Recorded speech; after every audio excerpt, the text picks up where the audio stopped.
Salam à tous et je suis très heureux de vous retrouver pour une nouvelle vidéo. Aujourd'hui, on va revenir sur les dernières informations que l'on a pu entendre concernant le football marocain et nos Lions de l'Atlas. Et la principale information à prendre en compte est que le Maroc ne va pas affronter l'Érythrée. Alors oui, l'Érythrée s'est retirée à la fin de ses qualifications pour la Coupe du Monde 2026 en déclarant forfait, tout simplement parce que l'équipe n'a pas joué depuis 2019. En tout cas, on va parler de tout ça, on va faire un récapitulatif, un bilan des dernières informations que l'on a pu entendre concernant le football marocain. Et en tout cas, de mon côté, j'espère que cette petite vidéo, ce nouvel épisode de l'actu des Lions va tout simplement vous plaire. Et d'ailleurs, pour tous ceux qui ne l'ont pas fait, je vous invite à vous abonner, à liker et à commenter cette vidéo. Et on va directement commencer sans plus attendre. Alors comme je l'ai dit précédemment, de base le Maroc devait affronter l'Érythrée le 16 novembre, mais au final l'Érythrée s'est retirée des qualifications à cette Coupe du Monde 2026, sachant que cette équipe de l'Érythrée s'était déjà retirée des qualifications pour la CAN 2023. Donc voilà, il y a surtout une situation politique qui est très mauvaise dans ce pays.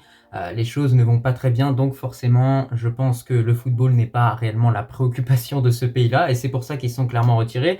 Ça fait qu'à la fin on se retrouve avec un groupe de 5 équipes au total, composé du Congo, du Niger, de la Tanzanie ainsi que de la Zambie. Donc au final, est-ce que ça complique les choses? On ne sait pas. Est-ce que le Maroc va gagner 3 points grâce aux deux matchs du coup qui vont pas se jouer et du coup les autres équipes aussi bénéficieront tout simplement de 3 points? Ça aussi on ne sait pas pour l'instant. Mais pour moi, ils vont réellement garder ce groupe à 5 équipes. Je trouve ça dommage parce que quand même ça nous enlève 2 matchs.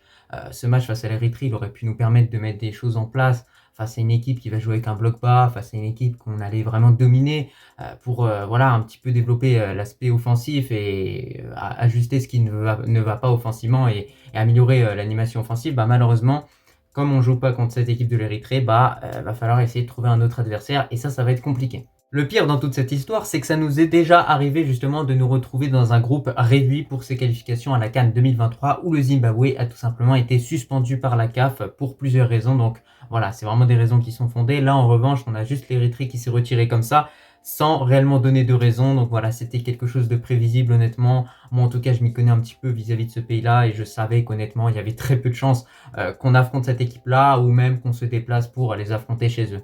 Mais désormais, étant donné que ce match face à l'Érythrée est annulé et qu'on ne va pas les affronter en confrontation aller-retour, il va falloir essayer de trouver un nouvel adversaire. Mais ça va être très compliqué parce que justement en Afrique, toutes les équipes africaines vont commencer leur qualification à cette Coupe du Monde 2026 qui se déroulera au Mexique, au Canada et aux États-Unis. Donc c'est pour ça que affronter une équipe africaine à la place de l'Érythrée, ça va être vraiment mission impossible, voire c'est tout simplement impossible.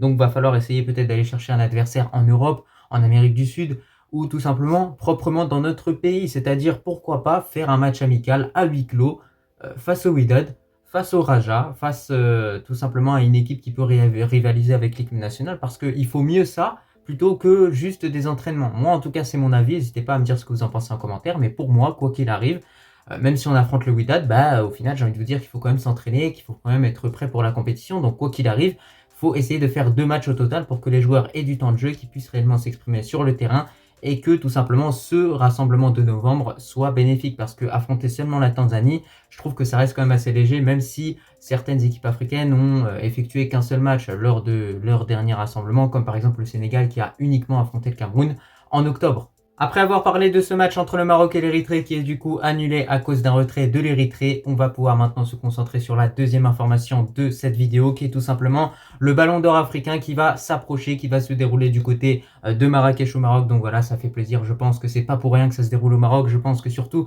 le Ballon d'Or africain sera sûrement marocain, ça c'est une certitude, j'ai envie de vous dire, quand on voit par exemple la saison que Yassine Bounou a pu réaliser. Et hormis Yassine Bounou, il y a plein d'autres joueurs marocains qui ont été nominés parce qu'au total, il y a 7 Marocains qui ont été nominés pour le Ballon d'Or africain. Nous avons tout simplement Hakim Ziyech, Sofiane Amrabat, Yahya Gebran, Azzedine Ounahi, Achraf Hakimi, Yassine Bounou et Youssef En-Nisri. Donc voilà, ça fait beaucoup de Marocains. Pour moi, quoi qu'il arrive, logiquement, au vu de l'exploit énorme que l'on a pu faire lors de cette Coupe du Monde 2022, c'est un Marocain qui va le remporter. D'ailleurs, n'hésitez surtout pas à me donner vos prédictions vis-à-vis du Ballon d'Or africain en commentaire, j'irai voir tout ça, mais selon moi, en tout cas, c'est Yassine Bounou qui devrait le remporter. Il a réalisé une énorme saison avec le Maroc et le FC Séville. Il a permis au Maroc de se hisser en demi-finale de la dernière Coupe du Monde et surtout, il a permis au FC Séville complètement de remporter la Ligue Europa parce que c'est grâce à sa grosse séance de tir au but que le FC Séville a remporté la compétition. Donc pour moi, c'est carrément logique. il mérite ce trophée. En plus de ça, la cérémonie se déroule à Marrakech. Donc voilà, il y a tout qui est fait pour que ce soit logiquement Yacine Bounou qui remporte ce trophée-là. Après, il y a également Victor Osimhen qui le mérite, voilà, qui a réalisé une très bonne saison du côté de Naples. Mais de l'autre côté, en équipe nationale, c'est le néant pour ce joueur-là. Riyad Mahrez, il a été bon avec Manchester City, il a remporté la Ligue des Champions. Mais c'est également le même cas de figure qu'Osimhen, c'est également le néant en équipe nationale. Donc, c'est pour ça qu'au final, on remarque que le joueur qui a complété un petit peu le plus les conditions pour remporter un ballon d'or africain, c'est tout simplement Yacine Bounou, parce que lui, il a réellement écrit l'histoire de tout un continent. Bien évidemment, je vous parle de Yacine Bounou, mais il ne faut pas également oublier Youssef En-Nesyri qui a réalisé une très grosse saison avec le Maroc et le FC Séville. Donc voilà, hâte de voir en tout cas quel joueur africain va remporter tout simplement ce ballon d'or africain. Mais j'espère en tout cas qu'à Marrakech, c'est tout simplement Yacine Bounou qui soulèvera le trophée. Pour finir avec cette vidéo, on va continuer de parler de Yacine Bounou tout simplement parce qu'il s'est classé à la 13e place du Ballon d'Or. C'est vraiment un gros exploit qu'il a pu réaliser notre gardien. En tout cas, en tant que Marocain, on est vraiment très fiers de lui. Il mérite amplement cette place-là. Il a fini 2 places avant Emiliano Martinez, donc qui est un autre gardien. Mais on ne comprend pas pourquoi le Marocain n'a pas remporté le trophée Yachine. Ça, franchement, c'est une grosse question que je me pose parce que Emiliano Martinez, il n'y a rien à dire, il a quand même été assez bon avec l'Argentine. Mais en club, j'ai envie de vous dire que c'est un petit peu le néant. En revanche, Yacine Bounou, il a été bon avec le Maroc et il a été bon en club. Donc c'est pour ça que je comprends pas pourquoi il n'a pas décroché le trophée. Et surtout, si vous voulez pas que Yacine Bounou remporte le trophée Yachine, alors dans le classement général du Ballon d'Or, vous mettez Yacine Bounou derrière Emiliano Martinez. Donc ça aurait été un peu plus logique. Mais surtout, moi, ce qui m'a un petit peu choqué, c'est pas que Yacine Bounou ne remporte pas le trophée Yachine, c'est qu'il soit tout simplement 3e et derrière Ederson. Ça m'a vraiment surpris parce que franchement, entre Yacine Bounou et Ederson, il n'y a pas de comparaison à faire. Yacine Bounou, il est bien au-dessus de ce gardien-là, c'est carrément logique. Donc, voilà, moi, encore une fois, ça me pose problème, tous ces trophées Yachine, ces ballons d'or, où souvent, voilà, il y a beaucoup de vols pour les joueurs africains, malheureusement. Et on voit que d'année en année, ça ne progresse pas. Il y a toujours les mêmes injustices qui sont présentes. Sadio Mané aurait pu réaliser la saison de sa vie, aurait pu vraiment remporter la Ligue des Champions, la CAN, tout ce qu'il faut. Croyez-moi que ça se trouve, il lui aurait même pas donné le ballon d'or, même cas de figure pour un Riyad Mahrez ou tout simplement un Achraf Hakimi. Donc c'est ça qui est malheureux en fait. Bon bah écoutez, c'est un petit peu tout pour ce petit épisode de l'actu des Lions. En tout cas, moi de mon côté, j'espère que cette vidéo vous a plu. Vous l'avez vu, on est revenu sur les dernières informations concernant le football marocain, avec tout simplement Yacine Bounou qui aurait mérité peut-être de remporter le trophée Yachine. On a également tout simplement 7 Marocains qui ont été nominés pour le Ballon d'Or africain. Et surtout, la principale information à prendre en compte vis-à-vis de notre équipe nationale, c'est qu'on n'affrontera pas l'Érythrée. Et donc moi, en tout cas, en tant que Marocain, je ne sais pas ce que vous en pensez, n'hésitez pas à me donner votre avis en commentaire.